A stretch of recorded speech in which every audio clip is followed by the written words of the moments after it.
3편. 하나님 보십시오. 저 셀 수 없이 많은 적들이 벌떼처럼 일어나 복도처럼 나를 에워싸고 조롱을 퍼붓습니다. 하나님이 저자를 도와주신다고? 그러나 하나님, 주님은 나의 사방에 방패를 두르시고 내 발을 받쳐 주시고 내 머리를 들어 주십니다. 내가 온 힘 다해 하나님께 외치면 그 거룩한 산에서 천둥소리로 응답해 주십니다. 이 몸 두 다리를 쭉 뻗고 누워 한숨 푹 자고 일어납니다. 푹 쉬었다가 씩씩하게 일어나 벌떼처럼 달려드는 적들을 두려움 없이 맞습니다. 일어나소서 하나님, 나의 하나님 도와주소서. 저들의 얼굴을 후려 갈기소서. 이쪽 저쪽 귀싸대기를 올리소서. 주먹으로 아구창을 날리소서. 참된 도움은 오직 하나님께로부터 옵니다. 주님의 복으로 주님 백성을 휘감아 주십니다.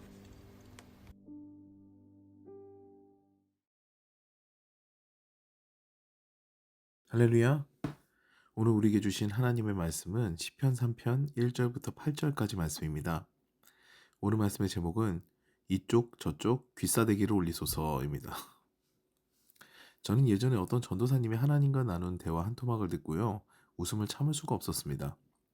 그 전도사님의 교구에는요. 정말 피하고 싶은 집사님이 있었다고 해요. 만나면 너무 싸납게 대하고 사람을 힘들게 해서 진이 다 빠질 정도였다고 했죠. 그래서 어느 날 하나님께 기도하면서 푸념했다고 합니다. 하나님, 저 아무개 집사가 너무 무서워요. 정말 무서워 죽겠어요. 그래서 하나님께서 한마디 하셨다고 하죠. 야, 나도 무섭다. 그래서 그냥 폭소가 터졌습니다. 우리는요, 때로 하나님과 우리의 거리가 상당하고 하나님께서 우리에게 도달하시기에 많은 문제들이 있다는 그런 불필요한 오해를 할 때가 있습니다. 근데 하나님께서는요, 우리를 사랑하셔서 예수님을 이 땅에 보내시고 그 예수님을 십자가에 죽으시게 함으로 우리에게 새로운 생명을 주신 분이에요. 그러므로 우리는요, 정직하고 솔직하게 하나님께 나의 모든 것을 아뢰 필요가 있습니다. 하나님은 그리 멀리 계신 분이 아니에요. 주님 앞에 숨기려 해도 숨겨질 일이 없고요. 주님 앞에 나를 아무리 포장을 해도 나의 포장이 벗겨지지 않을 것이 없기 때문입니다. 저는 메시지 성경으로 시편 3편을 볼 때마다 너무 원색적인 표현에 웃음이 터지곤 합니다. 이 시는요, 다윗이 압살롬을 피해서 도망하면서 지은 시거든요. 내가 낳은 아들이 나를 죽이려고 득달같이 달려드는 이 어처구니 없는 상황에서 다윗은 자신의 마음을 여과 없이 표현합니다. 하나님, 저 배은망덕한 놈의 정신머리 좀 차리게 해주십시오. 이런 다윗의 생각이 잘 드러나는 시가 바로 시편 3편이죠. 시편 3편은 하나님을 향한 다윗의 고발로부터 시작됩니다. 하나님을 부르면서 탄원하는 거예요. 하나님, 보세요. 저를 죽이려고 적들이 셀 수도 없습니다. 그런데다가 저를 조롱합니다. 하나님께서 저 악랄한 다윗을 도우신다고 이렇게 조롱하면서 저를 죽이려고 옵니다. 라고 하는 거죠. 밧세바와의 불륜 사건 이후로 다윗은요, 늘 마음 한편에 죄책감이 있는 거죠. 압살롬의 반란 역시 자신의 죄악의 결과라는 자책이 있어요. 그런데 다윗은요, 이 모든 판단을 하나님께 맡기게 됩니다. 하나님, 내가 죄악을 저질렀고 나는 죄인이지만 연약한 존재이므로 회개하고 하나님 앞에 서기를 원합니다. 하나님께서 판단해 주십시오라는 마음이 녹아 있어요. 그래서 다윗은요, 바로 탄원 이후에 신뢰를 보입니다. 개역 개정 성경을 보면은요, 이 의미가 좀 분명하게 드러나 있지 않은데 메시지 성경을 보면 보다 더 정확하게 드러납니다. 주님은 나의 사방에 방패를 두르시고. 이순신 장군의 전투를 다룬 명량이나 한산 그리고 노량 같은 영화를 보면은요, 배 위에 장군들이 있는 곳을 보면은 그곳을 보호하는데 방패를 사방으로 두릅니다. 어디서 날아올지 모르는 총탄과 화살을 방어하기 위함이죠. 하나님께서 우리를 도우시는 것은요, 이와 같이 한 방향이 아닙니다. 그냥 방패를 주고 네가 알아서 막아라 이런 게 아니에요. 우리를 둘러싸는 방패가 된다. 이것이 오늘 본문에 드러난 주님께서 나의 사방에 방패를 두르고의 의미입니다. 하나님께서 나의 그 사방을 두르는 방패가 되시니까요, 나는 두려움이 없어지는 거예요. 그리고 그 상황 가운데 적들을 맞이할 수도 있는 거죠. 오히려 한숨 푹 자고 일어나서 적들을 맞이할 여유가 있습니다. 이렇게 다윗은 고백합니다. 그의 고백이 사실은 가당키나 한가요? 그는요, 전령인 요나단과 아히마스의 이야기를 듣고요, 밤새도록 요단을 건너서 도망갑니다. 쉴 틈이 없었어요. 밤새도록 요단을 건너고요. 그리고 산을 넘고 이런 행동을 계속 반복을 했단 말이에요. 기진맥진한 상태에서 그는 이 시를 썼을 겁니다.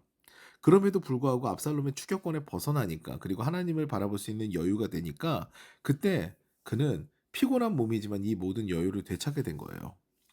이같이 우리도요, 문제를 볼 때는 막막하고 답답하지만 그 문제에서 시선을 거두고 하나님을 바라보게 되면요, 상황은 그대로일지 몰라도 여유를 갖고 하나님을 향한 신뢰로 다시 평강과 평안을 찾게 되는 것입니다. 그리고 그 뒤에는요, 패역한 아들을 향한 다윗의 마음이 여과없이 드러납니다. 개역 개정을 보면요, 굉장히 고상한 표현으로 되어 있거든요. 주께서 나의 모든 원수의 뺨을 치시며 악인의 이를 꺾으셨나이다. 우리가 자주 듣는 표현이죠. 그런데 이 표현은요, 메시지 성경으로 봐야 더 마음에 와닿습니다. 메시지로 본 시편 3편 7절 말씀입니다. 일어나소서 하나님, 나의 하나님 도와주소서. 저들의 얼굴을 후려 갈기소서. 이쪽 저쪽 귀싸대기를 올리소서. 주먹으로 아구창을 날리소서. 얼마나 다윗이 원통하고 못난 자식을 후드려 패고 싶으면은 이런 시를 남겼을까요? 아무리 아버지의 왕의 자리가 탐나도 죽이려고 달려드는 자식이니까 다윗은 마음이 너무 아픈 거죠. 그래서 다윗은 이 버르장머리 없는 자식 새끼 혼내주세요. 주님 아주 정신이 번쩍 들게 아구통을 돌려놓아 주세요라는 그런 원색적인 시를 쓴 겁니다. 너무 인간적이죠. 그러면서 다윗은요, 이 모든 것이 하나님께로 말미암는다는 것을 고백합니다. 참된 도움은 하나님께로부터 오는데 이 복이 나뿐만 아니라 이스라엘 백성들 모두에게 임합니다라는 고백을 하죠. 지금 이 부자 간의 싸움으로 인해서 이스라엘 왕국이 상처받지 않도록 기원하는 왕의 모습으로 이 시를 마무리합니다. 사랑하는 여러분, 정말 어처구니 없는 말 그대로 패역한 자식이 아버지를 죽이겠다고 달려드는 이 상황이거든요. 얼마나 억장이 무너지는 일입니까? 그런데 이 문제를 보면요, 가슴이 꽉 막히고 답답하지만 결국 이 문제에서 시선을 살짝 돌려서 하나님을 바라보게 되니까 다윗은 새 소망을 꿈꾸게 된 겁니다. 오늘은 특히 우리가 자녀들로 인해서 답답한 마음이 있다면요, 이제 그 자녀들의 문제만 집중하는 게 아니라 그 문제에서 살짝 시선을 돌려서 하나님을 보는 시간을 갖기를 원합니다.